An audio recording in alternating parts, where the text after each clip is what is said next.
I'd like to welcome everyone for showing up tonight. I'm Jerry Curran. I'm taller than that. Chair of the New Hampshire Sierra Club. I'd like to thank you for being here, and our people on Facebook that are watching us on Facebook Live, whatever that is. I'd also like to thank the Pessamit Innu for coming down. The elders will be introduced to you shortly. I'd like to wonder, are there any people, any indigenous people for indigenous communities that would like to identify themselves? We'd be honored to know that if you feel comfortable. There's Sagamupuliat right in front. Thank you. Okay, great. Thank you so much. I'd like to take just a couple of minutes to talk about Northern Pass and the Sierra Club, New Hampshire Sierra Club's position on Northern Pass. Hydro Quebec flooded 8.7 million acres of boreal forest, pristine boreal forest in Quebec to start this big process that would give us Northern Pass. That was 8.7 million acres of forest. That was a huge carbon sink. It's where we absorbed carbon. It's kind of like how the planet was breathing. They flooded it and covered it with water. Probably not a green way to bring energy to us. The other problem with it too, in terms of greenhouse gas emissions, we're all worried about that. If we might think, well, we know that that's a green source of power and it's carbon neutral. It's not. What happens is the material that gets flooded disintegrates and bubbles off methane. Methane is 87 times more reactive as a greenhouse gas than carbon is. So you've got this thing bubbling away, and throughout the years, it kind of never goes away because leaves and stuff, all that organic stuff just keeps flowing in there, and it just bubbles methane forever. So it actually is a lot more like a coal-fired power plant or maybe a gas-fired power plant. So in every way, it's a really bad deal. Now, bringing in 1,000 megawatts of power from Canada, that's power that we would have made that power here with wind and solar. And that is kind of carbon neutral. So for the next 60 years, we'll have to take in this power that we get from this reservoir system rather than producing our own power. Another really bad reason for doing that. The other thing that we'll do is the new industries here, like solar and wind, that are just getting started, if we've got this huge amount of power coming down from Canada, it kind of puts a cooling effect on that. Just another bad problem that we're having with Northern Pass and getting that power down here. We thought about this for a long time when it first started, and it took us a while to run through it because there's so much information that you get that tells us that it's green and then it's wonderful, and that we know that it really isn't. So we have a great, one last thing, but that's not going to be my part, and that is that it also moved a huge number of indigenous people, stole their land, moved them, ruined their indigenous life, and that's the point of this talk tonight. So I will introduce Louis Archambault, and he'll introduce everyone else. Louis? Thank you very much. So thank you very much, Mr. Curran. We are glad and honored to be here. I would like to present you the people who are there. All the people there except one, and I will present that person later, just after, are from the Pessamit Innu community. And right in the front, there's 3 elders, and my remark goes as well for the Canadian society as well as the American society. I do believe that our society doesn't, the value of the elders fade out in our society, which is not the case for the Native society. The elders are very, very important to them. That's the wisdom of their society. That's the memory of the society. The elders are very, very respected in the Native community, and for us it was important, and for Pessamit it was very important to have the elders here, and also due to the fact that these 3 gentlemen lived the forced migration. imposed by HydroQuebec. They were on the land with their family, making their living, and they were chased away from their territory. So they know a lot. From your left, first row, there's Monsieur Saint-Onge, which spent all born. They were all born in the forest, and they spent all their life till very recently in the forest. So Mr. Saint-Onge, in the middle, Mr. Hervieux, which also raised his family by trapping and hunting and so on. And there's Mr. Vachon, the next to your right. And I will go right away behind. There's Mr. Canapé to your the left. Mr. Canapé is an elected member of the Pessamit Innu Band Council. There's Mr. Hervieux in the middle, which is also an elected member of the Band Council, and as well as Deputy Chief. And there's Mr. Riverain at the far right, which is also an elected member of the Band Council. Unfortunately, the Chief Simon was not able to attend our journey for reason of health reason. So he would have appreciated to be here with you and with this delegation, but it was not possible. And the last but not the least, there's Chief Paul Pouliot, and I should say Sagamo Paul Pouliot from New Hampshire. We are working closely with his First Nation since a year or so. We do have very good relations, and here we are on its traditional territory. So for us, it was important to have Sagamo Pouliot in front with us. So let's go with the presentation. We'll try to see as well there.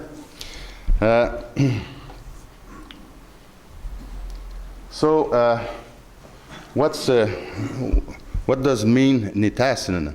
Nitassinan, it's an Innu word, which means our land.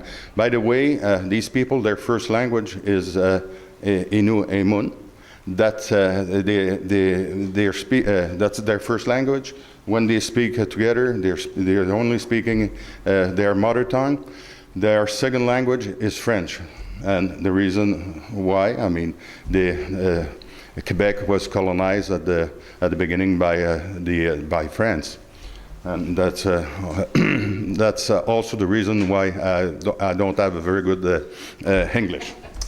So from there, and how big is their traditional land?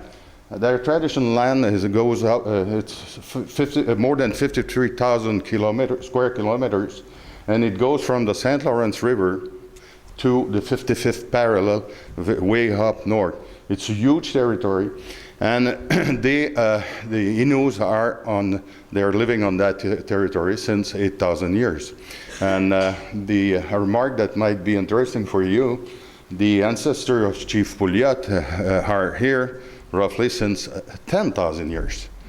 And what would be what is the reason why they were on the territory since 10,000 years, and the Innu since only 8,000 years? Glaciers, okay?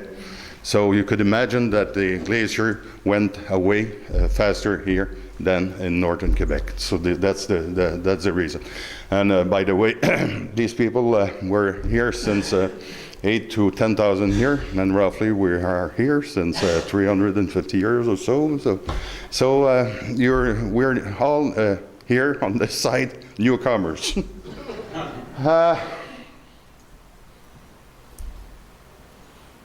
So the Innus are nomads by necessity, and they were basically they were always traveling according to where was the food, and the native people like here, for instance, in the Massachusetts, and we met a lot of them yesterday.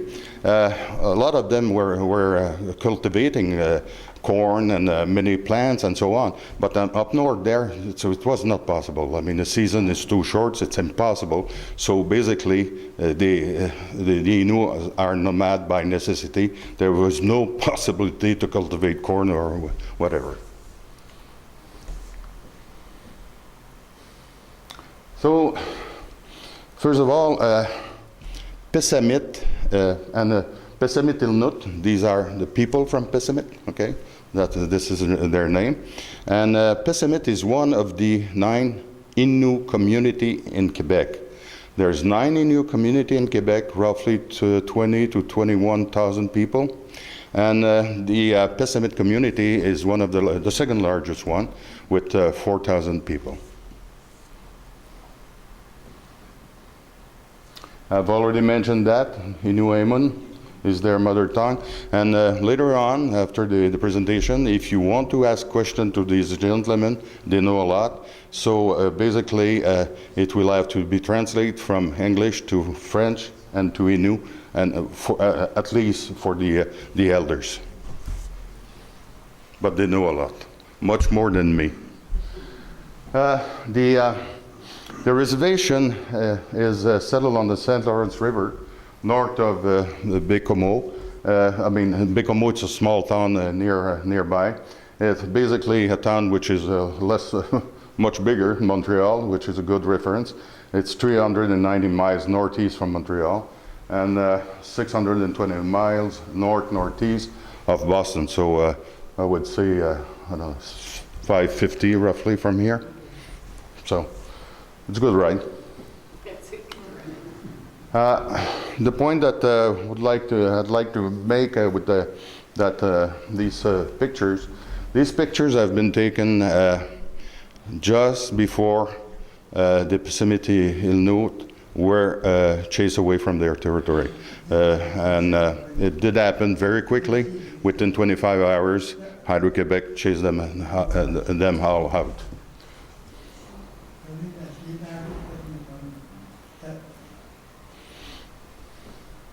So basically, the end of a way of life, and that's what it is. Till 19, the whole thing began in 1952. HydroQuebec did start to install some mega hydroelectric project on their territory. By the end, by 1978, which makes roughly a generation, HydroQuebec have installed 13 huge power stations, mega power station, 11 reservoirs, and the size of these reservoirs are incredible, and we'll see that later. So basically, one thing which is very important to remember, the rivers were their highways. That was the only way to get to their territory. So when HydroQuebec flooded everything, they lost everything, and I'll explain that further.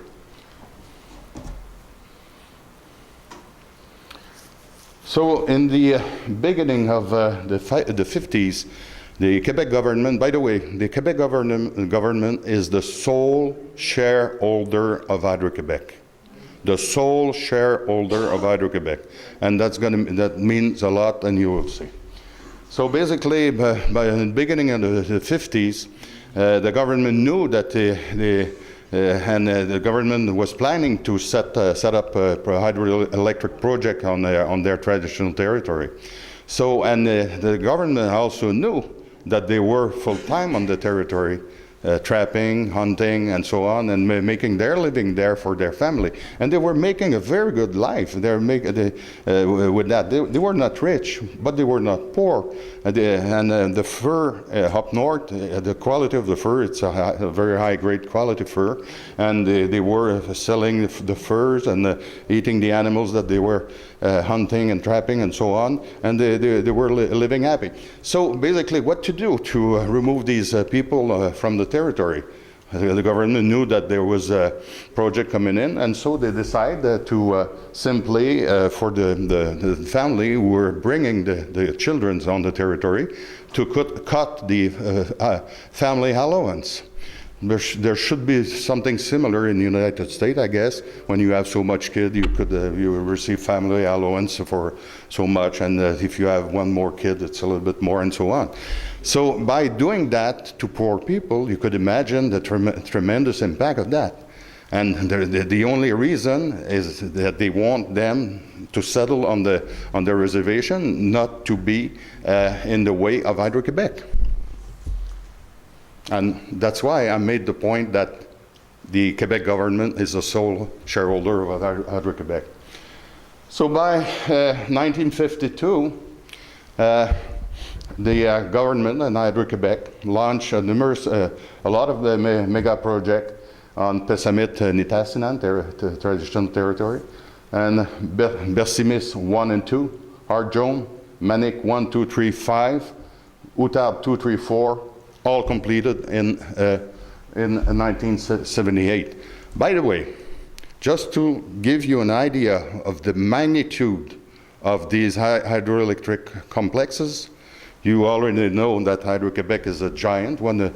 And I'm quite sure that that's the biggest producer of electricity in North America. 29% of the installed capacity of HydroQuebec is coming from their territory. 29%. Why did Pessamit didn't react before? They should have. Why didn't they react before? It was until 1973. It was strictly forbidden for First Nation to hire lawyers to defend their right in court.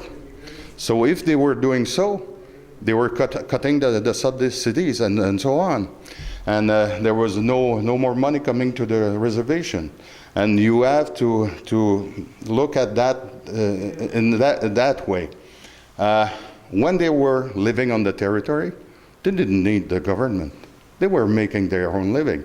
When they told them to settle on the reservation, they told the man, "You're no good anymore to make the living of your family. We're going to send you a check." And the worst thing that could happen to a man is to pay him to do nothing. That if you want to kill a man, that's the best way to do it, to kill a man. So,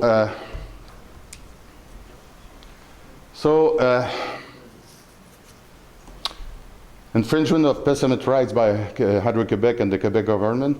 The Aboriginal rights to fish for food and for cultural purposes were recognized by the Supreme Court of Canada in 1990. So, and there was a nuance in the judgment of the Supreme Court of Canada. The Supreme Court of Canada said that infringement of Aboriginal rights could be justified if the least amount of harm is done, fair compensation is paid to the Aboriginal group. Neither Quebec or HydroQuebec, they never did anything. You know what Pessamit had in compensation for 29% of the installed capacity of HydroQuebec? Zero.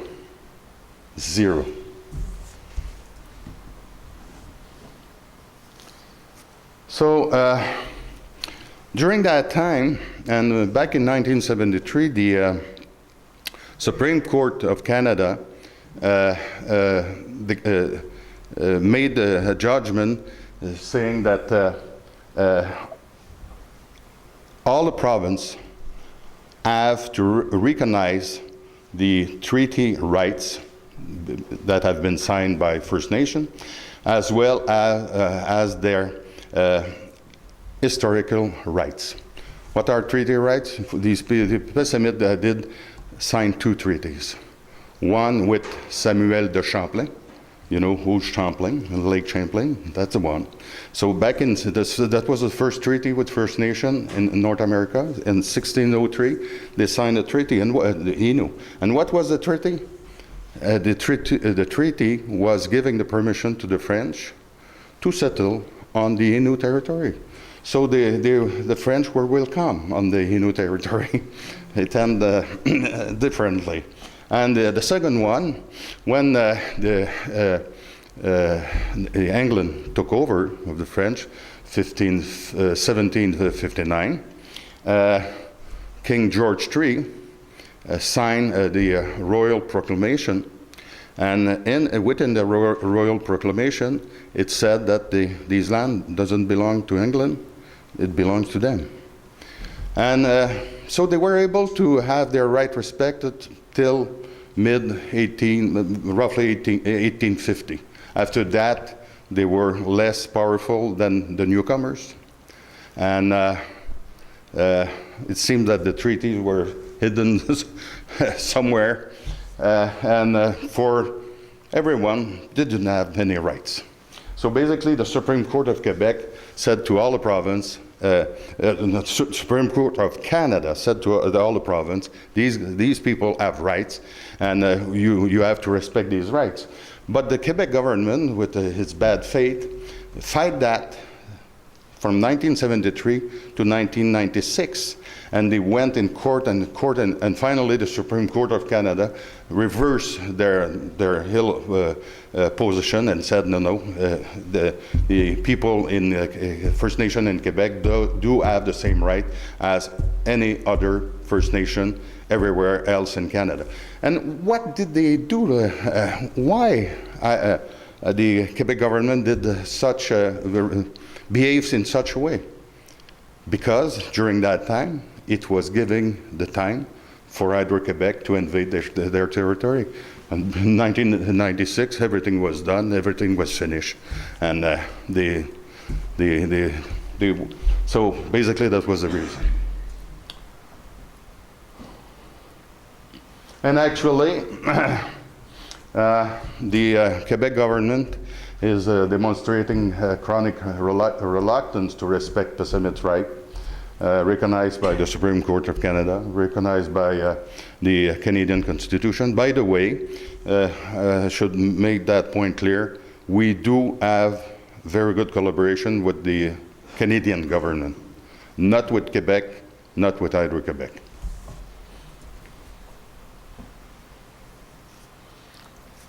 So that slide speaks by itself.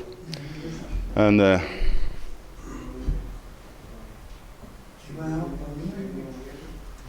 you know, they recognize a lot of people that they know, the elders.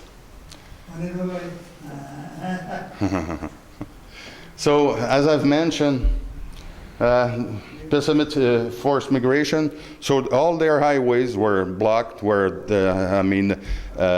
flooded, their street floating all over the place, the water goes up and down. I mean, it's impossible to make any living there, and all the animals are fade out of that war environment. So there's 29% of HydroQuebec installed capacity that was installed illegitimately, acquired to the detriment of Pessamit. Close to 3,200 square miles of hydroelectric reservoir on their traditional territory. So it was impossible to practice traditional activities anymore. That was the end of a way of life. Without, again, any kind of impact assessment study, any compensation, no consultation, no nothing. So, and the problem for these people, we're making their living by trapping and hunting. So, and that's all the pictures that you see are coming from the Pessamit River, and I will keep on talking of the Pessamit River for a reason, and that's a salmon river. Okay, and all these pictures have been taken downstream of the powerhouses. And downstream of the powerhouses, that was a salmon habitat from the sea, and 43.5 miles up in the river that was a prime salmon habitat. But HydroQuebec, the way that HydroQuebec is managing its reservoir, the water goes up and down from 5 feet each and every day, quite often 7 times a day, and all the time like that. Why? Because they produce peak energy for exportation. Okay, so and it's a point that which is very, very important related to the Northern Pass project. So everything is destroyed. The banks are collapsing in the river. Millions of tons, collapsing in the river. We made the trip. Is it a scoop? I will go with it. We made the trip 2 or 3 weeks ago with a gentleman from the New Hampshire Public Radio, and we took a boat from the sea and we went up 43.5 miles the river, and I could tell you that he took that was Sam Evans Brown, that someone could know. They took so much picture. They I couldn't say what he thought, but he realized that we were not liars. And we invite people to see. Our best argument is for the people to see what we are telling you. So basically, all the animals disappear from the devastated area. All the beaver, otter, mink, and so on, and impossible to go on these in the river in these conditions. It's impossible. Yep. So again, we are focusing today, and as I've mentioned, there's 13 hydroelectric powerhouse on their territory. 11 reservoir. We are focusing only on one river, where the Pessamit River, because it's a salmon river. There's 2 powerhouses on that river, so it's a very small fraction of the problem that Pessamit have. So, and the problem is that they recognize, and that's the first time that they saw it, and it should be emotional for them. They recognize so many people that they knew. So basically, and I was mentioning before that the Pessamit are nomads by necessity, and the way that their way of life is that starting from the early fall, they go in the forest to hunt and trap and so on, and in the spring and the summer, they're back to the coast. And what is the reason for that? Since 8,000 years, what was the reason for them to get back to the coast? Salmon. Salmon was, and I'm saying was, the main source of food, for summer food, for them since 8,000 years. But there's no more salmon. The salmon on the Pessamit River is on the verge of extinction. Because of HydroQuebec activities. So, and the elders, there are questions that have been asked to the elders, and they expressed that in a beautiful way since 2 days. They just said, we're not able anymore to transmit our culture to our kids, because there's no more land. We're not able to transmit our culture, the culture that we acquire from our ancestor to our kids. As far as I'm concerned, it's devastating.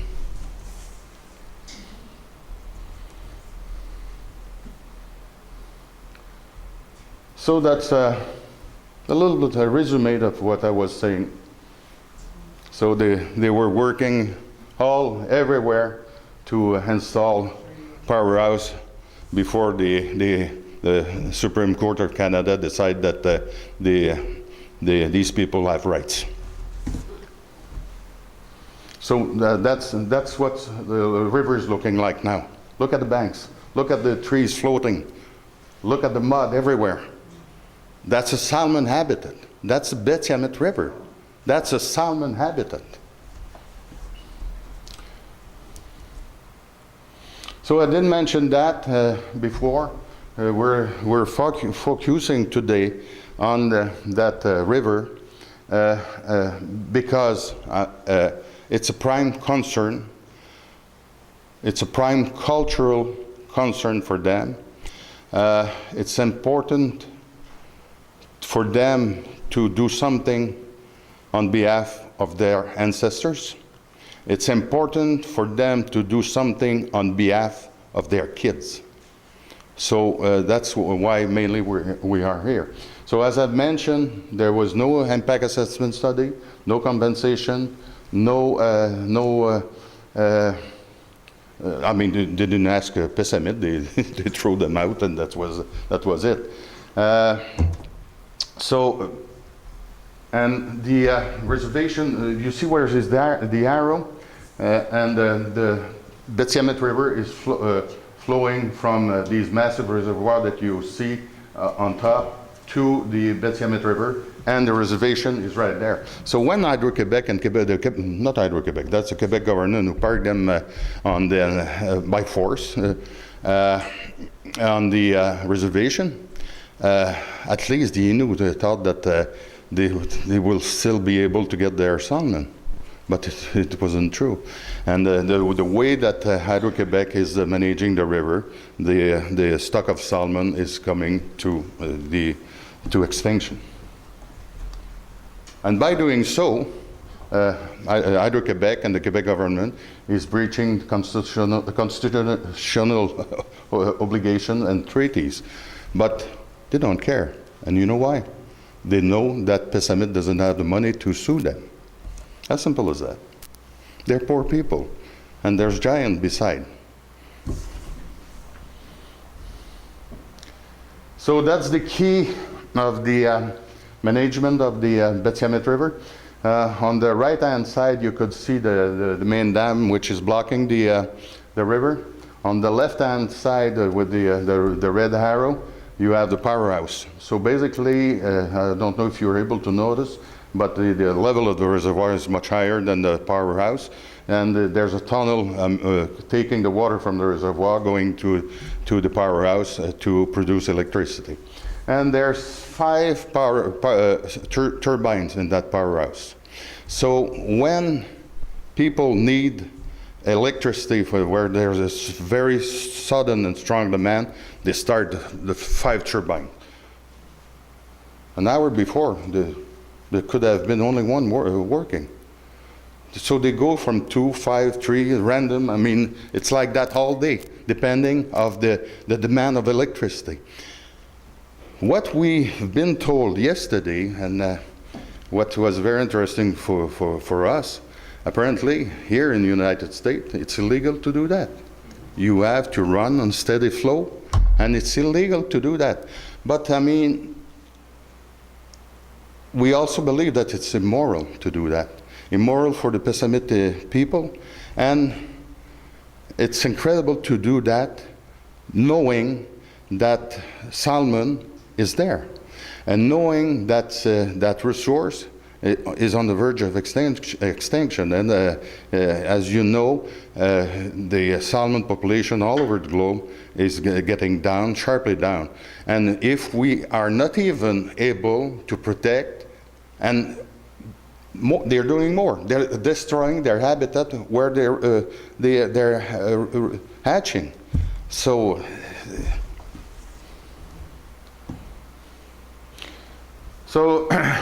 just to, these stats have been taken for 2 months, so they're really representative. So you could see that in a day, the water could go, the flow of water could go from roughly 9,000 cubic feet to 23,000 cubic feet. And it goes like that all the time, as you see. So the water goes up, down, up, down all the time, and there's no what the biologists are calling ecotones. I don't know if you're familiar with that.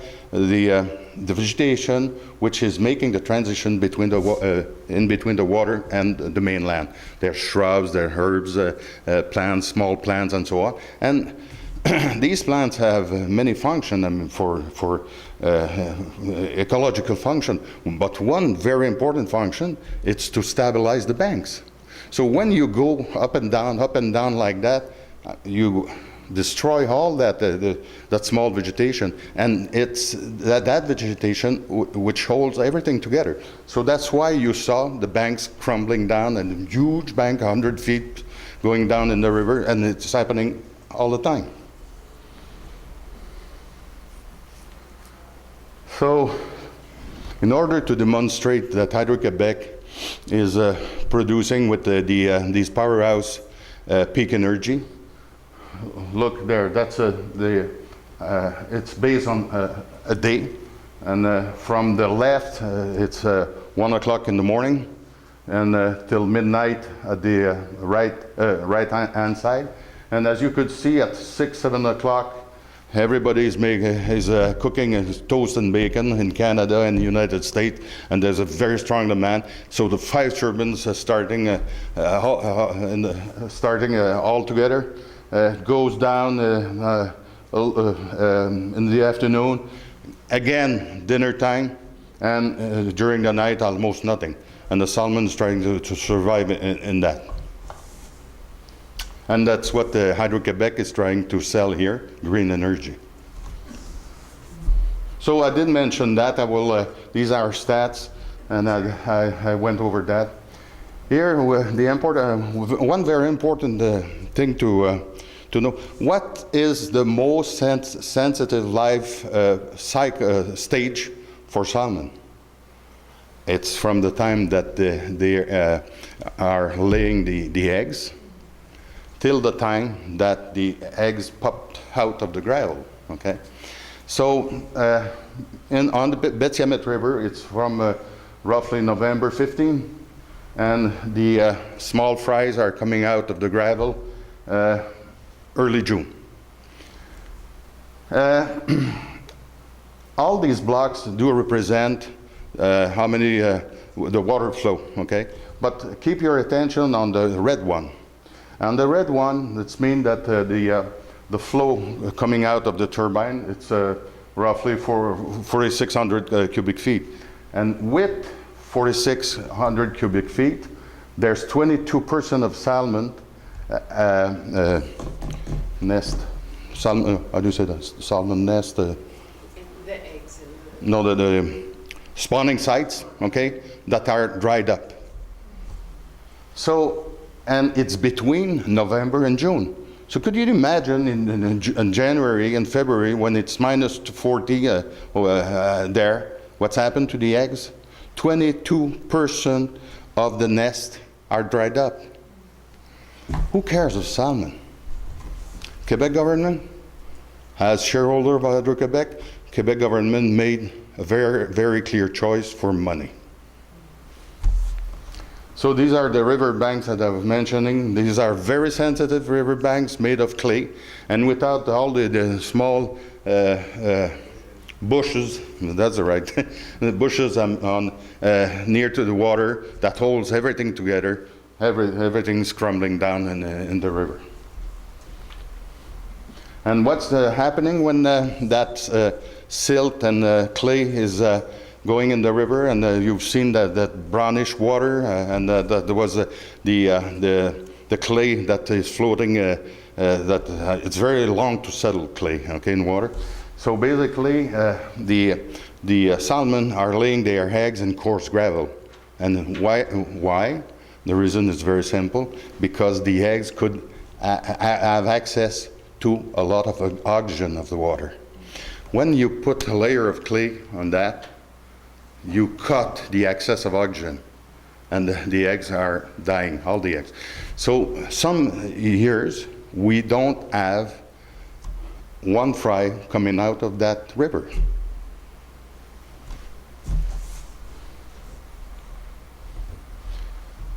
So before the installation of the dam, on the far, the bottom line on the left-hand side, that's the year 1948. We do have stats from that year until 2016. We will have the information in the fall for 2017. They were able to catch roughly 1,000 to 1,200 salmon a year. And as I've mentioned before, that it was, I should say, the traditional food since 8,000 years. And now there's almost no salmon, 50, 60 salmon. Could you, is it possible to feed 4,000 people with 50 salmons? And that's why the elders are saying we're not able to transmit what we know, what we have been, where parents showed us, what our ancestors brought to, and it's a clear cut from this generation to the new generation. The salmon is listed as an endangered species by the Canadian government. As I mentioned, the responsibility for fish in Quebec, you have a federal system too, so the central government is doing so and so, and the states are doing, well, but the fish, it's Quebec. And the fish is also responsible, the Quebec government is also responsible for the natural resource. So basically that's why he's the owner of HydroQuebec. So he's responsible to protect the fish, and is responsible for HydroQuebec. And according to the law, the constitution of HydroQuebec, HydroQuebec have to give 75% yearly of its profit to the Quebec government. So the Quebec government have made a very clear choice between their rights, the environment, and the money. There's an international convention, NASCO, that has been signed by all the northern countries of the hemisphere, European and including Canada and the United States. And clearly, without going through what is said there, Quebec and HydroQuebec is infringing that convention. And the problem is that to sign an international convention, you need the federal government. And that's the Canadian government who signed that. And who is infringing the convention? The provincial government. And that's why we do have actually the very close collaboration of the federal government, which is not happy at all, not happy of their behavior. Another convention that have been signed by Canada and the United States, United Nations Convention of the Law of the Sea, and the countries which did sign that convention have to take measures to protect the fish population, to enhance the quality of the habitat, and so on and so on and so on. And HydroQuebec and the Quebec government is doing the contrary. They're destroying the habitat. United Nations Declaration of the Right of the Indigenous People, the Quebec government, as well as the HydroQuebec, are infringing that international convention coming from the United Nations. And that's exactly why we are here, because we're telling them that since 50 years. Pessamit have been active in Quebec since 50 years, everywhere, public debates, public hearings. They went to the National Assembly. They gave a scientific report to the government, public hearing, and so on, with zero results. Why? Money talks. They don't care. So that's why we're here. We just want to tell the people of New Hampshire that the electricity that might run from the Northern Pass project, I mean, have the devastating impact on their way of life and on the environment. And the basically, it's not rewarding for HydroQuebec to sell base energy. Okay, at the border, the brokers here in the United States, I believe, could buy the base energy, let's say during the night at 3 o'clock in the morning, at roughly 4 cents a kilowatt hour. Okay, so it's not very rewarding. But when you're making your toast and bacon, as we do, they could sell that at 6, 7 in the morning at 14 cents. So they want to keep that powerhouse making peak energy.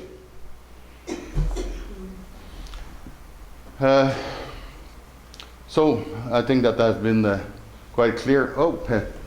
I did mention that according to the law of HydroQuebec, they have to give back 75% of their profit to the Quebec government. Last year, 1.6 billion US, not Canadian, US billion, and to the Quebec government from HydroQuebec. And it's like that year after year. So with such a gift, we believe that they are not too much concerned about their rights and the environment. And I was mentioning that the only way to have justice, or that's a possibility, is to go in court against the Quebec government and HydroQuebec. But how could a community like Pessamit could go in court with such giants? They don't have the money to do that. It's difficult to survive. So, I mean, the Band Council could take the money to pay lawyers, as simple as that. They need the money for the direct service to the population. And as you could see, in Quebec, there's a socioeconomic indicator, and the base of that socioeconomic indicator is 0, which means that if you have making the mean of the socioeconomic factors of considered of the province, it's 0, and a more wealthy area or town could be at 2, 3. A less wealthy town could be at -1, -2. Who's the poorest of the poorest? Pessamit. They're at -8. No other community is like that in Quebec. Rate of unemployment, 7.2 in Quebec, 47.5 in Pessamit. They never got any compensation. They never got any chance to build businesses with money that might have been at least given to help them to make their living. Nothing. So basically they are poor, and I believe that the Quebec government wants them and like them to be poor. Adults on the social security programs, 7.4 in Quebec, 37 in Pessamit. Available income per capita in Quebec, roughly $27,000. In Pessamit, $1,200,000. And what's the most devastating result of that? They have a very, very young population. 50% is under 25 years old. And that young population is experiencing a suicide rate 5 times higher than the Canadian population. Why? Because the kids, they do see what they have done to their grandfather. They do see what their parents went through. And for the kids, seeing all that and listening at this story, which let them believe that they are second-class citizens, that's the result. And that's the clean energy that HydroQuebec wants to sell here. Yep. So I did mention that briefly. The treaties that have been signed by Pessamit were respected till the middle of 1850 roughly, and after that the forest company came in and they start pushing them away. But the Pessamit people were able to survive because, I mean, their territory was so big that it was disturbing their activity. But when HydroQuebec flooded everything, that was the end.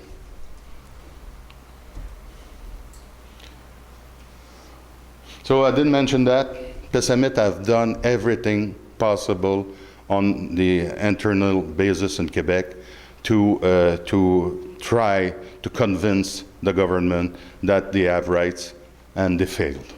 And we are here. And we are here because I was mentioning that before. The second language of the people from Pessamit is French. And these people are speaking very good French, as good as my French. And as you know, in Quebec, the government, the official language in Quebec is French. But even if we're speaking with very good French, and we have all the nuance possible in French, they don't understand us. They are hard of hearing. And when we're coming to United States with our bad English, it seems that people understand what we're saying. It's some kind of curious. So, what's the magnitude of the hydroelectric reservoir? So we're going to give you a picture. That's the magnitude of a HydroQuebec reservoir. As you could see, the New York State, the Mass, Connecticut, Rhode Island, and all that circle do represent the surface area of all the reservoir of HydroQuebec. And the black portion, which is roughly 29%, it's the portion of reservoir on the Pessamit Nitassinan, or on their traditional territory. Could you imagine all these towns, all these states being flooded? That's what we have. And believe it or not, in their 2016-2020 strategical plan, they are clearly saying, black on white, that during that strategical plan, they have to find another set of river to flood.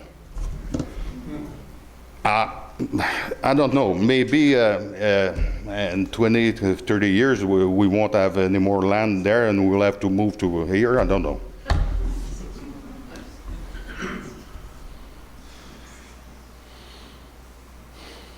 So basically, because they will use these power stations that are designed to produce peak load energy, the Northern Pass project will accelerate the destruction of the Pessamit River, the destruction of the salmon, and that's why we want to share. And there's a lot of impact with the construction of a transmission line, and I do believe that people in New Hampshire knows the magnitude of this impact, and that you're doing very, very well in that regard. You're addressing the question very, very well, and we couldn't get into that debate. We're not home. But the message that we want to give, we want to tell you where the electricity is coming from. The electricity that will run in these lines for 50 years, where it's gonna come from. And very strangely, we did start coming in New Hampshire. The first time it was in September 2016.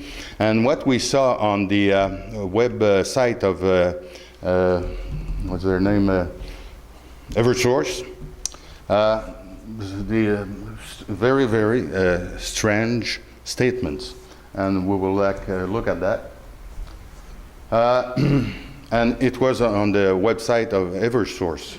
But since we're here, it disappeared. It faded out in the cyberspace. But we still do have the statement. So let's look at that.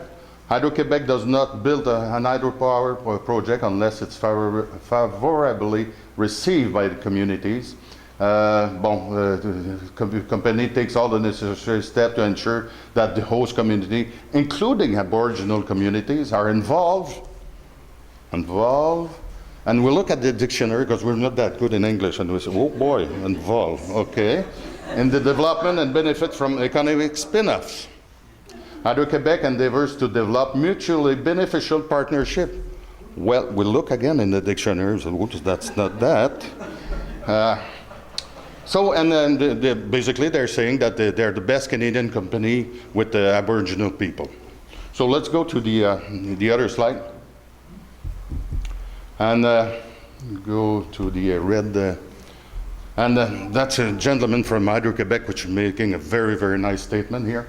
It's a myth, on the Concord Monitor, you know that newspaper. It's a myth to talk about displaced Native people in the context of Hydro-Quebec project.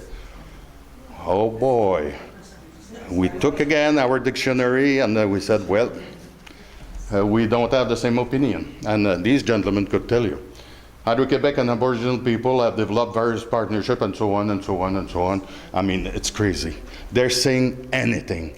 They're lying to the New Hampshire population. They're lying to the New England population. But we were not here. And they believe that we didn't have dictionary. So we do have a dictionary, and we look at the. So.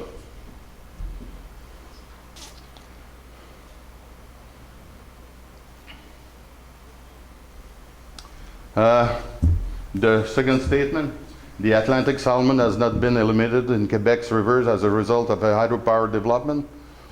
That's false. Second statement, the second line, federal law in Canada requires that no habitat for fish species be lost, and provincial legislation in Quebec ensures that appropriate measures are put into place to protect and enhance fish population. That's true. But they don't care. Okay, next one. So basically, that's a resolution that have been adopted by the Band Council, and which is summarizing what I've mentioned, that the neither Quebec government is taking consideration to their rights and the salmon and so on, and that the Northern Pass will accelerate the degradation of the Pessamit River, and the salmon will disappear.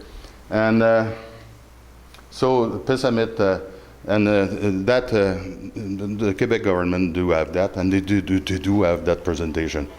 But I mean, everything that is there is true, so we don't care.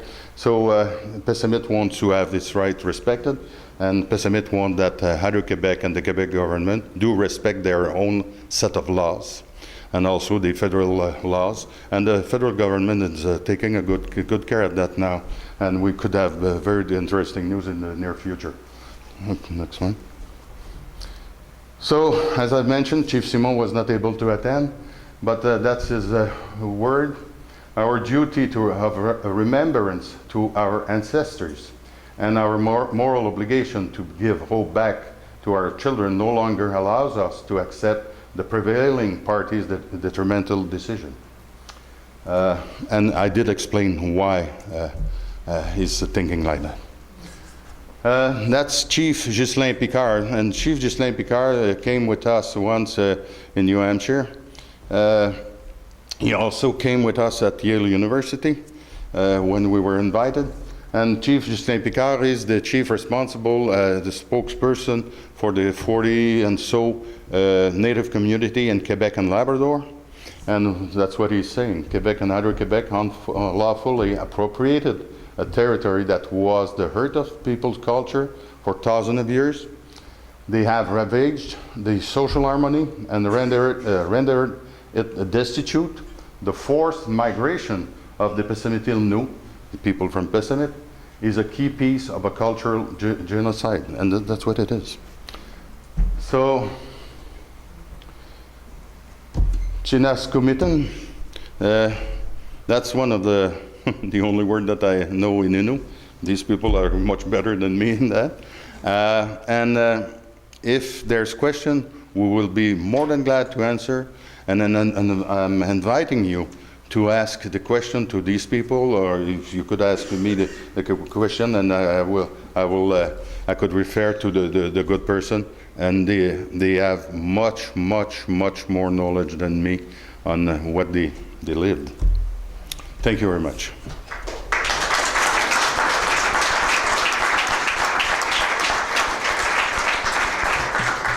And if you do have questions, please come up.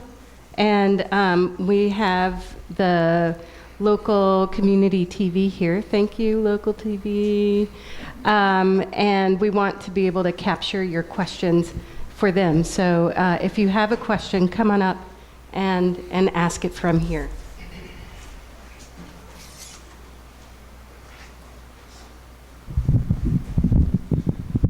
Good evening, gentlemen.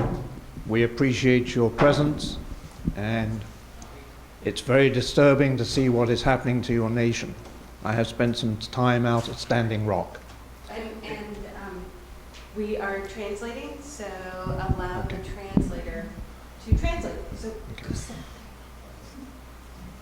Il dit bienvenue aux États-Unis.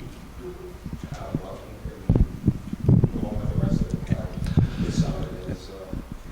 You're moving a little bit too fast for me. Yes. The number of people in your nation where you are living is about 4,000, and I believe is a total of 12,000 within the area that you described. How many of those people have degrees in law? Degrees? Law. Lawyers. Lawyers. Yes. Roughly 5 to 10 lawyers. Okay. Have you reached out to any of the other indigenous nations on both sides of the continent and within the United States? Because there are a number of lawyers who are willing to step up and help you. Since to begin with, to start out, since they are doing this in a rather passive or peaceful way where they're educating people first and foremost about what is going on their territory, and then afterwards they will go to the other steps. But first of all, just educate the people. I understand. As you are aware, for the first time in like 800 years, the 158 nations of the 500 nations in the United States have now got together. And I think it's time that we helped and reached out of the people who have taken from your nation to assist you.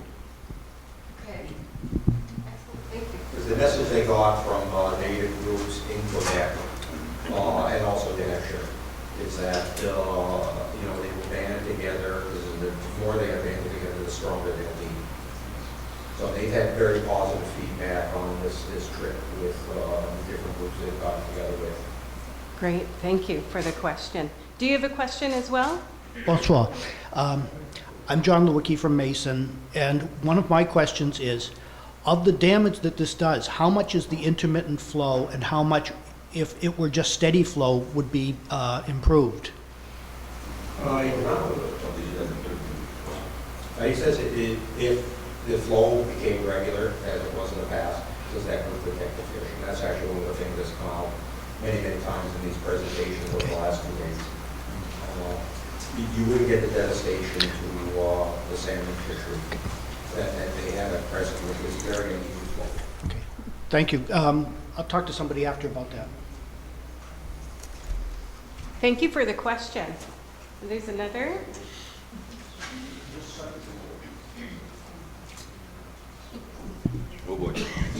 Hi, I'm Andrea Pierce. I live on the Seacoast, and thank you for coming tonight.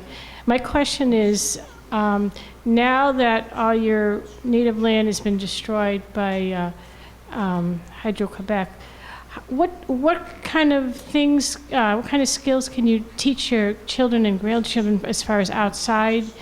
You know, you can't hunt or fish anymore or trap. So, is there anything left? I mean, your whole culture is basically shot. So is there anything that you can teach your children, your outside skills? Staff says with the territory that they still have, says they are working hard to find a way to teach the young people the skills of their elders. This generation here, which is the generation after the generation that experienced the forced removal from the land, is working hard to teach the next generation to find a way to do that. And it's not an easy thing, but there's still possibilities. If there are further inundations as they are planned for this whole area, it's going to make it that much more difficult. Because they already have a very rough road to this reculturation, but it will become that much more difficult if there is continued damage to their environment. They need the land in order to transmit these skills to the young people, because so much of their culture is land-based, land and subsistence-based for the animals, and utilization of the fauna as well. Excellent. Thank you for the question. We have another question. Jumabel Lekana, 2 languages of colonizer, right? What's the best way young New Hampshire kids can support and spread their message while producing visibility and working with First Nation peoples? Yeah, because one of the things is the young people have this especially good skills with social media. Because one of the things they can do is to spread the message on the social media, speak to their friends directly and through all the aspects of social media. And through that, you bring pressure on the government. I think a number of us here who fought the pipeline saw that we immediately organized on Facebook, and that was very effective. If we hadn't had the internet and ways to organize through Google groups and Facebook and whatever else, I don't think we would have been successful. That's a very good way. The young people had access and very good at it. And by the way, that presentation is available, fully available through the Sierra Club. I have a follow-up question. Do you guys have a hashtag or a Twitter account that we can follow? Hashtag both for your help.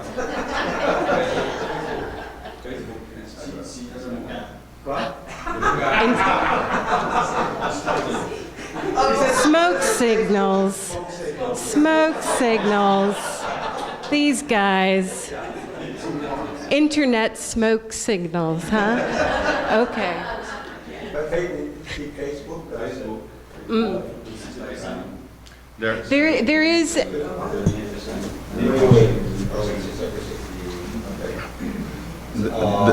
Yeah, it says there are links to their website, the Pessamit website.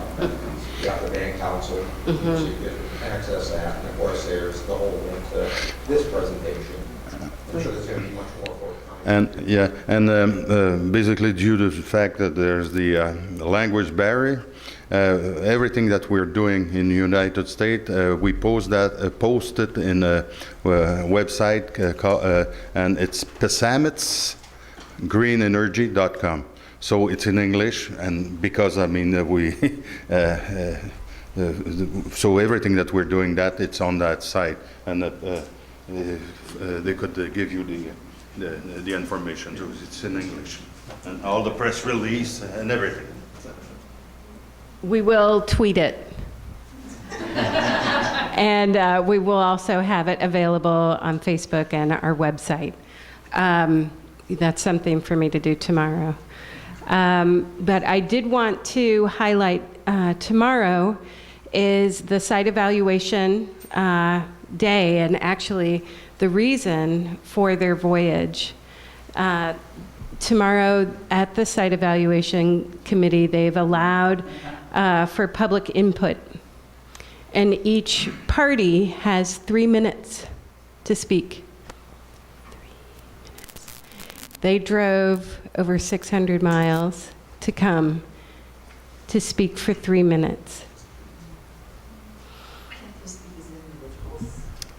They are a group, and they are representing their community. And I appreciate the long journey that you've taken to speak for those 3 minutes. And it means a lot. And we are all honored that you are here to speak this truth. And are there any other questions? Oh, we've got another one. Come on up. I think we have room for one more before they kick us out of the library. Thank you. I know, but we've got to clean it. Hi, my name is Laura Lynch. I just want to know what the actual continent of Canada is doing, because Quebec is doing this to you. What are they doing to Quebec? The Canadian government right now is doing an inquiry into the damage to the salmon fisheries, because that's a federal law. Because that's the only thing that's happening at this point. But that in itself, You know, that money, they deserve that billions of dollars that Quebec is getting. Should be going to them. That's all I got to say. You're right.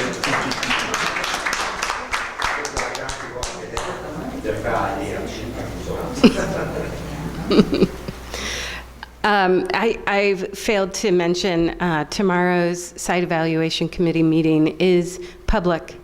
It starts at 9 o'clock. It's in Concord in a funny location at, I believe it's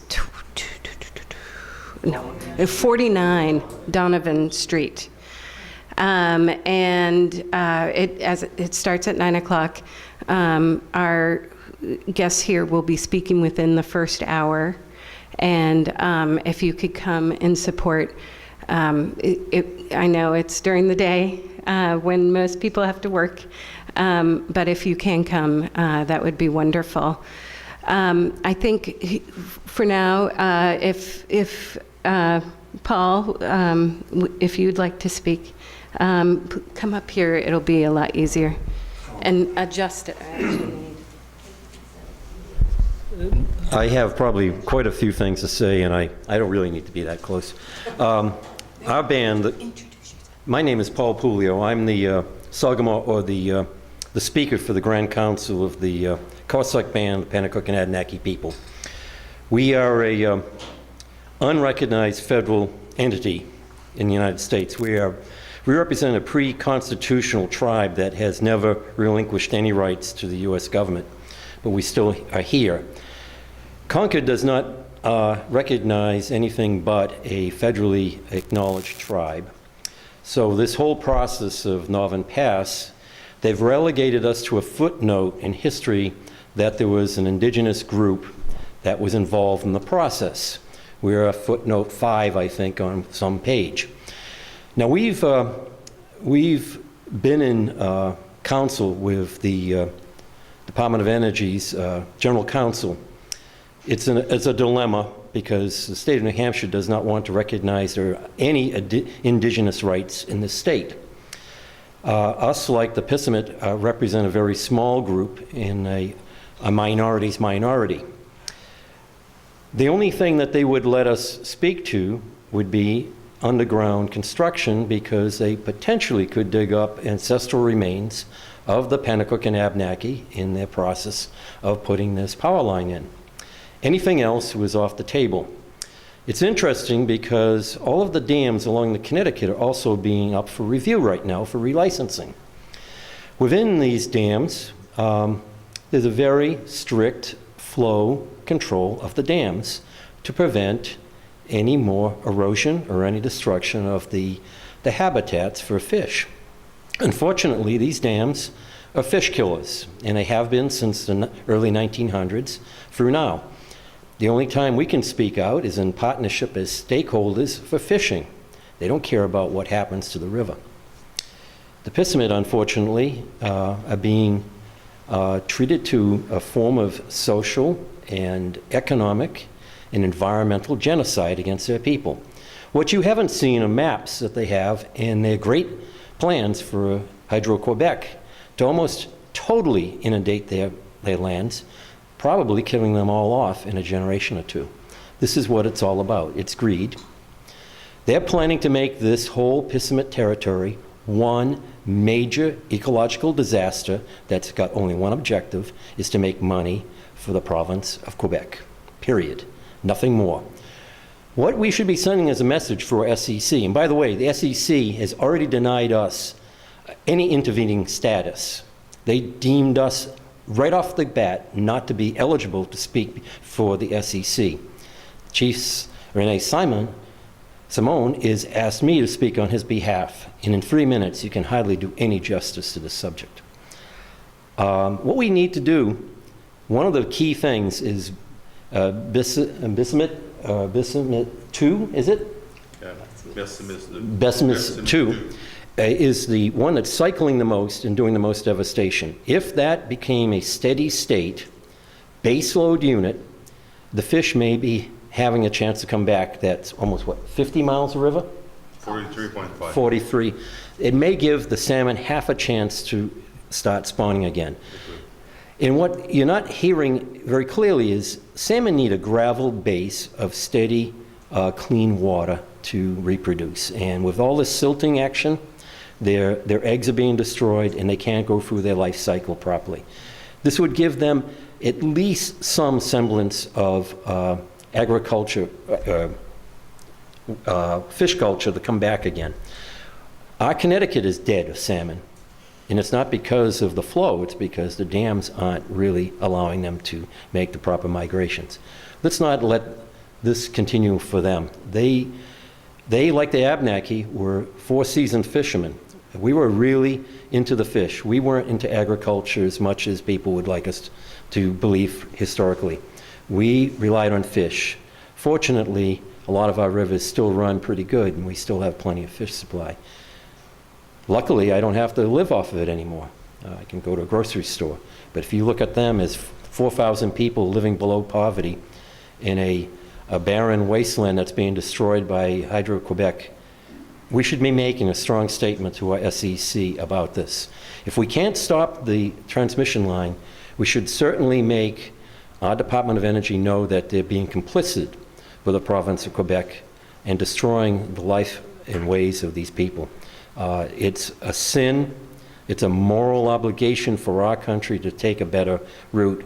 Unfortunately, the greed for power in New England, and especially Southern New England, needs it, is going to overwhelm anything that we do to speak against it. But if we at least could get them to run this one unit properly, it would give them some hope for their future.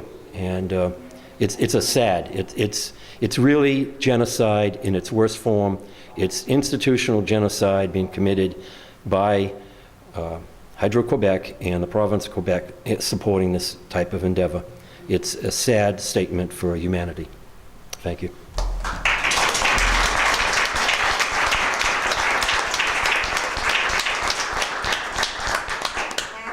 Thank you. I think you can email the SEC if you can't get there. Sure. Thank you. I was reminded kindly by my good friend that the Site Evaluation Committee also takes comments, and you can submit comments to them, and I can provide that information.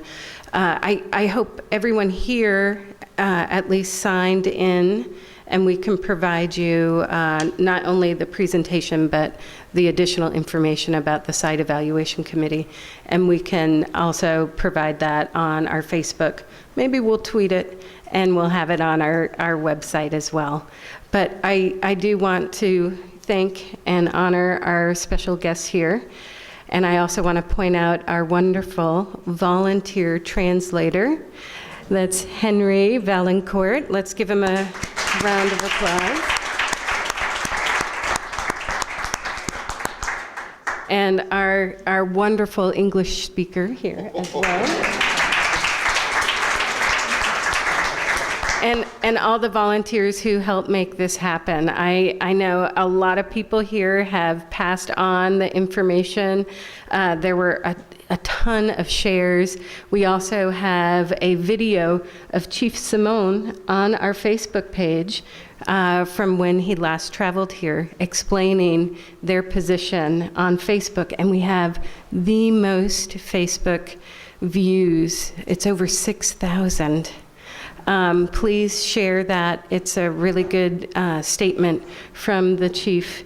And and all of you, thank you for coming and taking this beautiful day in July to come and spend it in the basement of the library in Nashua with me. Thank you very much.